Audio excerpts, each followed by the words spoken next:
we'd have no idea. We just have signs of this, right? The microphone broke down and then no one fixed it, so we know there's no God back there. A human being's insight is like this. They don't know what's going on. Allah subhanahu wa ta'ala, His knowledge is all-encompassing. As Allah subhanahu wa ta'ala says, وَعِندَهُ مَفَاتِحُ الْغَيْبِ لَا يَعْلَمُهَا إِلَّا هُ.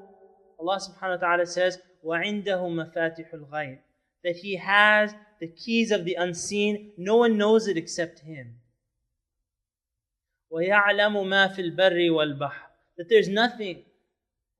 Allah subhanahu wa ta'ala knows everything. Any leaf that falls, anything, Allah subhanahu wa ta'ala knows it. In fact, when the person begins to make intentions in their heart, and no one on earth knows that intention, Allah subhanahu wa ta'ala knows what's in their heart. And so Allah subhanahu wa ta'ala's knowledge is all-encompassing. And the absolute key to learning how to struggle or how to surrender yourself to Allah subhanahu wa ta'ala, to live an upright life, is to understand that Allah subhanahu wa ta'ala is always seeing you. Allah subhanahu wa ta'ala, in fact, criticizes human beings that become scared of other humans, but they're not ashamed of Allah subhanahu wa ta'ala. As Allah subhanahu wa ta'ala says, يَسْتَخْفُونَ مِنَ النَّاسِ وَلَا يَسْتَخْفُونَ مِنَ اللَّهِ. Allah subhanahu wa ta'ala says that they're afraid and they're ashamed of the people and they're not ashamed of Allah subhanahu wa ta'ala. In the Quran, one of the things that Allah subhanahu wa ta'ala describes the day of resurrection. And some people call it the day of judgment or the day of resurrection. But one of the things you'll notice is that Allah subhanahu wa ta'ala uses many different terms for the day of resurrection. And the more terms that you realize or that you read in the Quran, each one has a characteristic to give you a deeper understanding of what the day of resurrection is. And so I'll just mention some of those to you. Allah subhanahu wa ta'ala says, يَوْمَ تَأْتِي كُلُّ نَفْسٍ تُجَادِلُ عَنْ نَفْسِهَا. The day when every soul will come, where every soul will come to defend itself. And so when you see, in recent court cases, where someone says, I want to defend myself, and they're like, you're crazy, what about your lawyers, what about this? No. In fact, in reality, everyone's going to have to defend themselves. تُجَادِلُ عَنْ نَفْسِهَا. You're going to be standing up and testifying. And just like you would be accused of something in this life, and you would want to know, you're going to be accused of something, that you prepare your life in accordance to getting off in the end. Allah subhanahu wa ta'ala says, يَوْمَ لَا يَنْفَعُ نَفْسٌ مَالٌ وَلَا بَنُونَ. The day when a person's wealth and a person's children will avail them in no way. And one of the things you'll see, and from the prophets, from Musa and Isa and Muhammad sallallahu alayhi wasallam, in each people that they were sent to, one of the consistent arguments that they used against the prophets was that the prophet can't be telling the truth because we have more money and we have more children. Does that sound like a logical argument? You say, no, it doesn't. But a lot of people get fooled by that. They think that the person with the most wealth must therefore be the one who is most correct, which is not correct. As Allah subhanahu wa ta'ala says, that on that day, the person's wealth will mean nothing. And the children that they had and all the things that they accumulated will mean nothing. Only the person that comes with the righteous action. And Allah subhanahu wa ta'ala says, يَوْمَ يَفِرُّ الْمَرْءُ مِنْ أَخِيهِ وَأُمِّهِ وَأَبِيهِ. Allah subhanahu wa ta'ala is speaking about the different relations that the person has and how on the day of resurrection, the person will run away from these people. And so Allah subhanahu wa ta'ala says that the day when a person will run away from their own brother, and from their father, and from their mother, from everyone. In fact, on the day of resurrection, Allah subhanahu wa ta'ala says that the person is willing to allow the entire earth, all the human beings, to go to hellfire so long as they'll be saved. To show you the glimpse of how much the person doesn't care for others on the day of resurrection only if they save themselves. And so when a person starts to realize what day is coming up for them, then they start to prepare accordingly. But there's good news.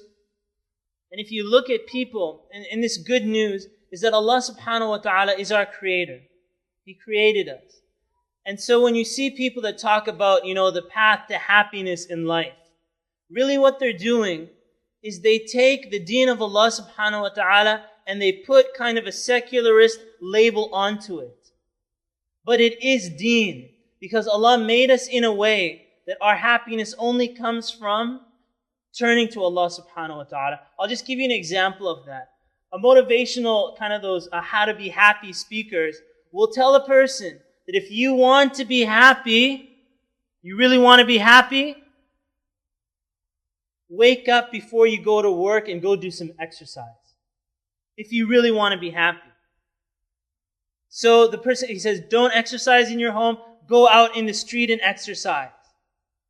And he says, I don't care if it's dark out or it's Fajr time, go out and walk in the street. And then he says that while you walk in the street, don't just walk and exercise for no reason. He says, exercise your mind. How do you exercise your mind? He says, by thanking God or your creator or whoever you want, Mother Nature, thank anybody you want, but be thankful, which is exactly, the word kufr means to be unthankful.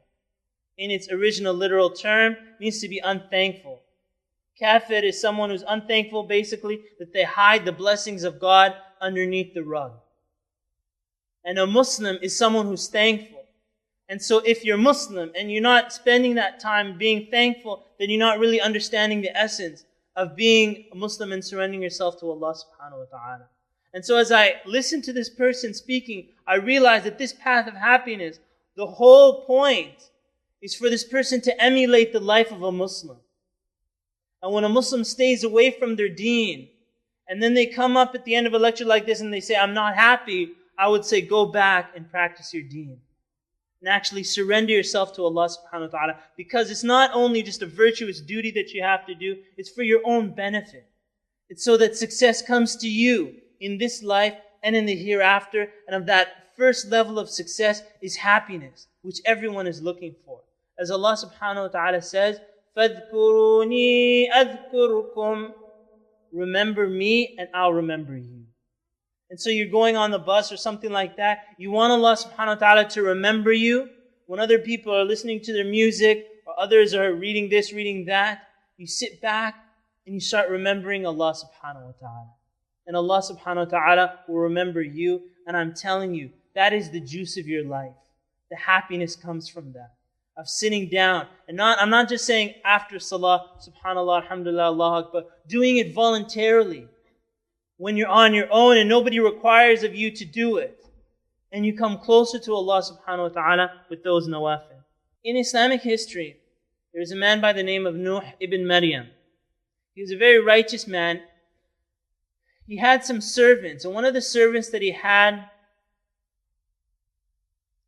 was a servant by the name of Mubarak. A very righteous servant also. This is the time, the Tabi'een. And so he had a grape farm. What he did on the grape farm, he sent the servant out to work on the grape farm. After months of working on the grape farm, he basically told Mubarak to go and get some grapes for him. So Mubarak came back, brought him some grapes. When he ate the grape, it was sour. And he said, these grapes are sour, go and get me some sweet grapes. So Mubarak went back, came back, and brought him the grapes. He tasted it, they were sour. And then he said, these are sour, go get me some grapes, some sweet grapes. So he went back, looking for ripe grapes. He brought some more grapes back.